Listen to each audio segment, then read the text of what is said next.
रेत से उभरती अंगड़ाइयां भरती सुबह, सूरज हर सू रोशनी फैलाए, नए दिन का पैगाम सुनाए। फैलते उजाले में सहराई जिंदगी के बिखरते रंग, कहीं पानी के लिए जद्दोजहद, कहीं मवेशियों की नकल मकानी, तो कहीं खाली उजाड़ घरौंदे जिनकी मकीन खामोशी और वीरानी।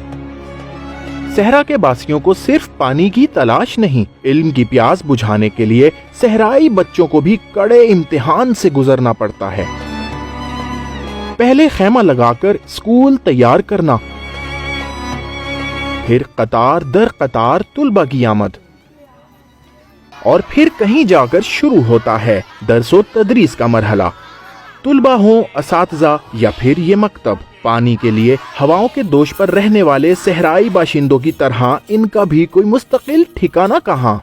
ये मोबाइल स्कूल जैसे ये ख़ानदान अपने जानवरों के साथ, अपने आबादी के साथ एक जगह से दूसरी जगह पानी की तलाश में आगे मूव करते हैं, सफ़र करते हैं, तो ये स्कूल भी उनके साथ साथ होता है। एक स्कूल एक माह में 2 बार भी शिफ्ट हो सकता है। ये रेत के टीले जैसे एक जगह से दूसरी जगह बिखरते रहते हैं, स्कूल भी उसी तरह।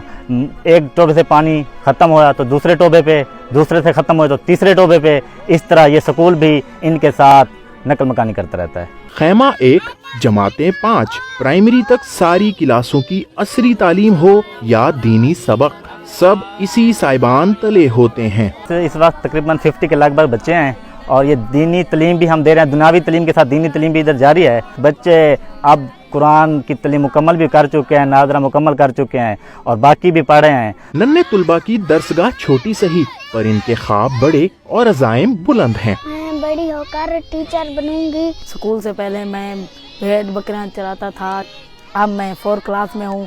मैं पढ़ लिख कर फौज बनूंगा, पाकिस्तान की हिफाजत करूंगा। रेत के सफर में तोबा टोबा, टीला टीला मुसाफतें और पड़ाव, और आखिर इस टोबे को भी अलविदा कहने का वक्त अब आन पहुंचा।